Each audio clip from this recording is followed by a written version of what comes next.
Hello and welcome to this edition of Defacto Review, a weekly roundup of Mongolia's big stories.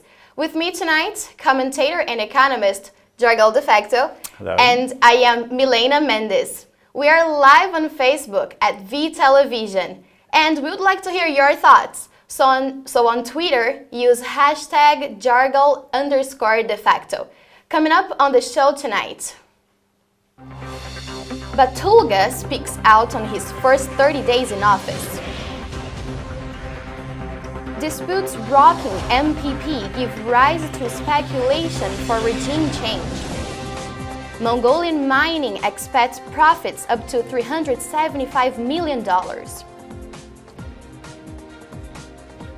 Pyongyang proposes direct flights to Mongolia amid rising nuclear tensions. Thank you for joining us. And tonight we're going to start with President Haltmas Battulga's first 30 days in office. He said he's not letting down on his war against so-called oligarchs and is seeking to shake up the status quo for the country. In his first interview since taking office, in July, the new president said, quote, "There are only a few families sucking up Mongolia's economy, and I'm not going to reconcile with them," unquote. Battulga promised to return offshore money to Mongolia while launching large infrastructure projects such as the long-delayed railway line between coal mines in the Gobi Desert and China. He also dismissed proposed constitutional amendments that could take away some of the powers for his office, saying the Mongolian People's Party, quote, "has no right to change the constitution," unquote. So, Jargal, what is your ideas on the first 30 days of the president? Very interesting, impulsive interview that people were expecting, and he was inequalities in his style. Right. I would take 2 or 3 points on that. First, political points. That has to do with the governance of the country. For example, there was allegedly 60 billion tourist transactions coming from the selling of government positions, according to the revealed tape that the current head of the political party, who is the Speaker of the Parliament, was talking to another lower-ranking official in his political party. So that is regarded as a criminal case of selling public offices for money. Right. So that case is raised again, and also President Battulga said that people are coming to the power, to the government, to be rich, which is not acceptable. And also he said if the party is serious about corruption, they should start from revealing or disclosing their political party financing. That was the first point. The second point, he had asked foreign countries, organizations to help us to find out offshore accounts of high-ranking public officers. And he was given 49 days to those who had not yet reported their account abroad. The third thing he said in that governance issue, part of his speech, he said about tax, police, and other force organizations, enforcing organizations, have been pushing people in order to get information they wanted to have, not to them to follow what they wanted to do. So these three group of statements are serious about our political governance of the country. And you know, my take from these statements on the political issues is, if there was nothing new what he said, but if he is not going after changing the people who is at the head of these organizations, because it's our president role, or he must take initiative to change, replace, or renominate somebody onto those positions, which were recently changed actually with the winning of the ruling party last year. So we may expect another reshuffling of those people, and without those strong measures, I don't think he will achieve anything what he said just now about political reform he wants to see. Well, the parliament hasn't met yet, but we can definitely say the president is already working. Yes, and people are enforcing the parliament to go ahead with several things, changes, and in particular it has to do with now changes, inside changes of the ruling party. And second issue about his interview was economic issue. He particularly want to address two issues, unemployment and poverty. How is he going to deal with unemployment? He said, we will change business environment first. Then he said, interestingly, through creating mega projects, new constructions, roads. Mongolians should make own roads because we import a lot of Chinese workers to do the job. And he said that through creating making these sort of big projects, we can create more jobs. The third, he said, we will use army for creating jobs, training people, soldiers, earning money when they go back. So that's this sort of approach. Well, it's exactly not in the line of the International Hour Library Agreement, I think. But however, that's how he sees, because small country, small army, our army has not much sense against China and Russia. So he wants to use that as a kind of tools making unemployment addressed. The last one, he made a very interesting statement that we should produce our gold ourselves. We don't need foreigners for that. Not exactly foreigners, he said, but we need to produce our golds ourselves. What happens is Mongolia is probably approximately producing about 20 to 30 tons of gold, but only a half or less than 1/3 is coming to central bank. So the remaining, according to the president, is smuggling. So there's even a whole network is there. So that was his point. That is a challenge right there. And what other unique challenges do you think the president will face compared to previous presidents? It's a matter of, again, economic issue, and this is about poverty, not enough jobs, people are poor, 20% of country is poor. So in terms of his economic reform, he's suggesting is, I think at the end, depends on the private sector. And he had not addressed private sector very much in details, because at the end, private sector which makes jobs, not the state. So he may be either confusing or going on purpose, making bigger stick. The third point I'm taking about this interview is justice. And he suggested that Mongolian mining-rich people resign from the government, because some ministers he was referring to are people who have own deposits on ore or mining places, and he is against that. And he has again said, as you said, he will not reconcile with the people who are sucking the most fund or wealth of the country. The last one is about China and Russia.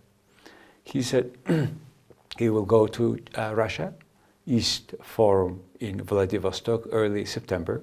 About China, he said, why we cannot invite Dalai Lama, as he's our religious leader.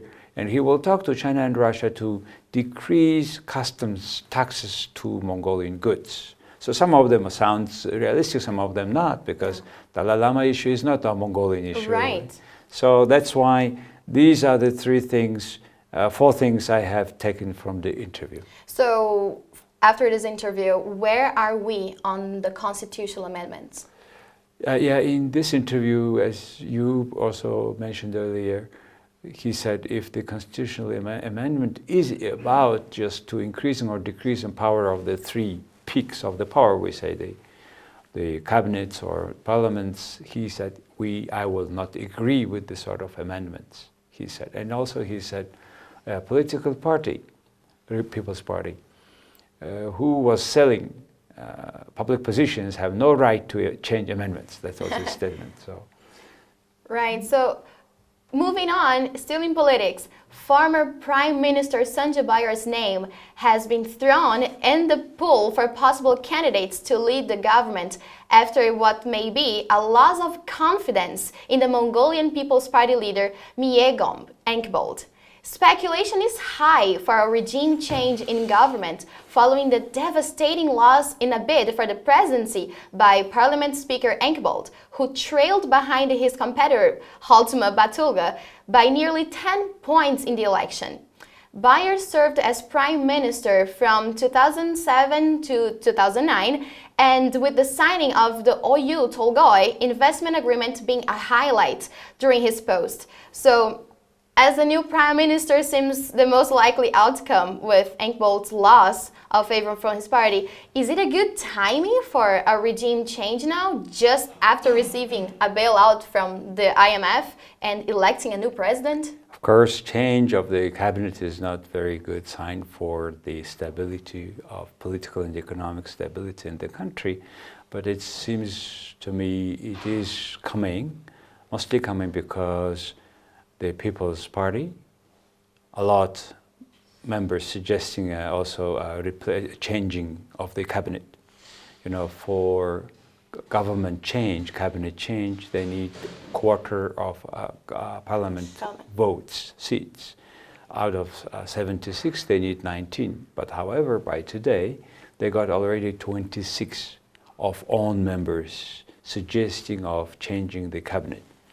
And more than that, the source says that next Wednesday, the executive committee of the People's Party will have meeting, which will discuss the reason of their loss at the presidential elections, and also they will convey their party congress in September. They may even convey it earlier. The reason is also another issue of with the current Prime Minister and with current Deputy Prime Minister. In between them, allegedly on social media, the fight is going on for power, and Deputy Prime Minister Hurrisuk informed officially the enforcement agencies that he was being followed for last many days, 2-3 weeks, and more than that. Somebody's made an interview on social media and then on TV that he had received task to follow him, to provoke him for fight so that his name goes down, and he was promised certain money, 50 million tughris for that provocation. And at the end he did a lot, but he was paid after 2 or 3 weeks only 1 million, and that's why he was informing. But if it was just the ordinary guy from the street, one issue, but this white guy was a policeman, former. And then what happened? This man is arrested after 2 days of his statement. Not only him, but also a colonel, a police colonel, Mr. Amar Sana, who turned out to be a cousin of the Prime Minister Hurrisuk, and another colonel. So these 3 arrests show somehow, give at least impression to ordinary Mongolians that this Hurrisuk is himself provoked all this thing so that they have attention. But actually people don't believe in that because more parliament members are voting against the current power.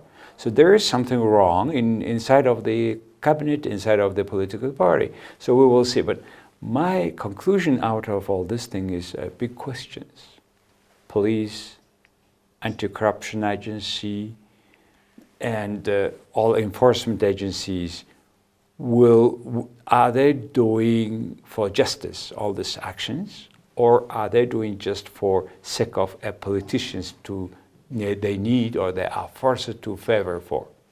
So that's the concern of ordinary Mongolians. And I think it will be very clear down the road, very shortly, in particular next week, most probably next week. And there is a growing concern and fights among political leaders inside of political elites of the People's Party. And several fractions are coming to the point, and one of them may suggest Mr. Bayar to be Prime Minister, the head of the political party. And how do you think that may affect the economy or even the investors' confidence?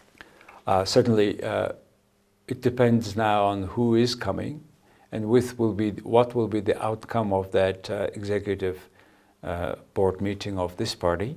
Because if they come with the conclusion that they will hold responsible those who had tried to bribe, who had tried to sell public officers, if it is a strong party, they may come to the public with certain correction of their mistakes, certain clear statement they will not do it, and also, I mean, somehow the conflicts inside is so big that in this or that form it is to be come down. Right. Otherwise, this political tensions is no good. As you said, now we are in the bailout of International Monetary Fund. We are just, economy is doing better, not because we are doing better, but just because China is buying more coal, about which we will talk at the next item. Right. But big expectation of people from the ruling party that they will come out with very clear, understandable, clear strategy, short-term, certain tactics to make better. And we know there have been some allegations of corruption against Bayard regarding the Battulga, right? The agreement. I mean, is there any credibility for these accusations? People will raise the issues again. Bayard was mostly had to resign from his post as ambassador to the UK, also because the high pressure from the people on these issues. Why? On this OT issues, they're raising the issue. The other issue is his unexplained properties in the US.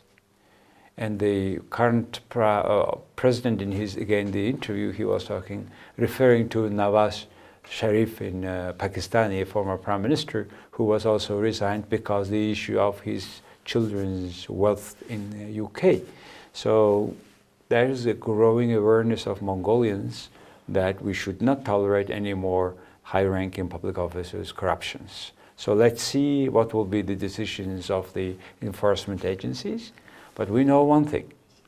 As ordinary Mongolian, we would say that two our political parties are both corrupt, and their fight, in this case, for example, will continue to a certain level only until they agree not to go any more deeper.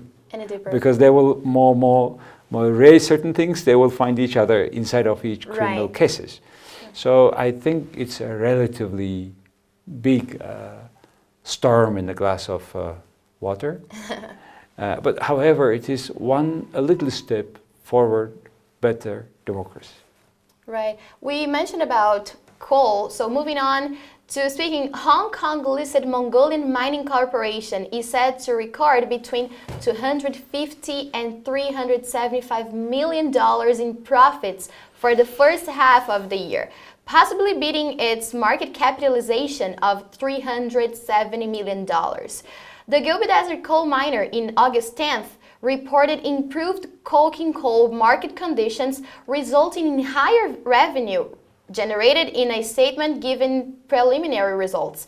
A full report on production results is expected later this month. So, Jargal, this kind of profits, does it signal any kind of turnaround for Mongolia's coal?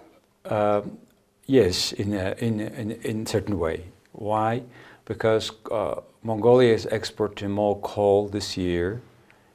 This year we most probably will export 30 million tons of coal, but with less revenue than we have been selling in 2011. We were selling 20 million tons coal to China, but we got $2.2 billion for that. But this year, 30 million tons of coal, and we will get about $2 billion US. And one of the largest player in that is this MMC, Hong Kong listed company, as you have referred. Yes, they are making this year, first half of the year, about 300 or more million US dollar profit, but it turned out this profit is accounting profit. which is coming from restructuring of their debt. They had a huge sum of bonds, 500 million US dollar. Now it is now only 400 million US dollar. Now their payment is less, interest rate is less, and this $100 million is connected with convertibility of that debt, and certain part of it went as an equity, and certain rewards, if the prices are changed or the revenue is changed, they have been paying in different form. So it's mostly accounting profit, and actual profit, it may be 3-4 times less than this 300 or so million US dollar. But some information about this MMC, which is mostly owned by a Mongolian large conglomerate called MCS, and others are Mongolian companies. And this is listed in Hong Kong, as I said. Now its market capitalization is around 370 million US dollar. According to Hong Kong Stock Exchange last Friday, whole day change of the price was 14% up, though the price is very small. The price is 0.285 Hong Kong dollar per share, but it is increased 14%, as I said. The company employs 1,887 employees, and they produce 2 open pit, which is called either Uhahotag or Baron Narang from Tavantolga, which is the big deposit of coking coal in the south of Mongolia. Right. But how are they doing compared to this state-owned Tavan? Briefly, there are 3-4 companies there. State-owned Tavantolga is selling a price at the pit, about $60 US per ton. Meanwhile, the same grade of coal on the east side of China, $270 per ton. The difference comes for the truck transportation, further transportation on the territory of China. So the logistics is very expensive. Right. So that's the reason why we are pushed to make a railway in between Tavantolga and to the border, which is still one of the projects that the current president, when he was a former Minister of Transport, he started the project. Very controversial. Some people were arrested, put into prison because this study and because there's certain mismanagement. But looks like Mongolia is going to forget that, and they will go with the project. But back to this coking coal, you asked this state-owned Tavantolga companies there, but they are selling at that price I just mentioned at the auction price. But the concern of people is that this Tavantolga, state-owned Tavantolga, is digging and taking only the best part of the ore. They are leaving aside the worse or less concentrate, which is illegal, because in our mining law, we should produce equally everything so that we produce the most of the mine. So that's one concern. The second concern is, out of, say, all exports we have done now, half is made by the state-owned Tavantolga. The remaining half is divided by local Tavantolga, which is owned by local people. And another one is this MMC. We should also, you asked me about the price of coal, the situation of coal export. Mongolia, from this year, first time we export brown coal to China for electric usage, for power, electric power. And the reason is China has now, in spite of the restrictions of import of raw coal, they need now more energy because their hydro energy is not functioning sufficiently. So the missing part is replaced by coal from the nearest country, which is Mongolia. So fueled by this demand, Mongolia is exporting more coal than before, but with less income. Right. Well, we still have another topic to talk about tonight. Pyongyang has proposed the launch of direct flights to Mongolia as US President Donald Trump and North Korean leader Kim Jong-un square off and nuclear tensions rise. Mongolia has maintained good relations with North Korea with an embassy in Ulaanbaatar, despite disputes with the West and Asian countries in the region, Mongolia has chartered flights to North Korea for diplomatic visits, but has never before had any regular transportation. So is it a good idea to consider, given the brinkmanship between United States and North Korea right now? Well, it's a separate issue. It's separate also because Mongolia has diplomatic relations with both Korea.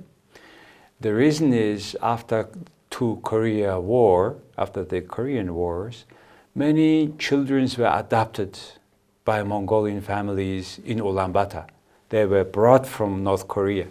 They grown up here, they speak Mongolian, they go back, they do their now whatever they do jobs, but that life relations between people are there, which was the base of keeping diplomatic relations with North Korea. And we had no reason to cut our relations even after becoming a democratic country. So Mongolia is a place where North Korea, people comes, even the workers come to work, and now maybe after the recent UN sanctions it will be stopped, but somehow there is certain human relations between two countries. And it is not surprised that the Civic Aviation Authority Deputy Director of North Korea, Ri Yong-song, had a visit to Mongolia last week, where we had Asian Civil Aviation Authorities annual conference, during which the South Korea suggested to have a direct flight. I understand they suggested to several other countries to have a direct flights. I'm not sure if the direct flights are included into the embargo or the sanction or not, but however, that's the fact they have suggested. I mean, in spite of everything, if there is a flight, Mongolia will be one of the bridge to fly to North Korea, and Mongolians don't need visa to North Korea. Right. So, but situation is like this, but let's see. How do you think Mongolia has managed to keep this good relationship with North Korea, whereas its relations with nearly almost all the other nearby countries? Because this human relations, as I told you, after the war, and because also there were certain economic cooperation quite for a long time, until the changes in 1990 in this country. So there is a tradition. There are traditions that we follow. That's probably the reason. And also, we are interested to be a part of rational dialogue to make the world a better place. Northeast Asia is China, Japan, two Koreas, and Mongolia.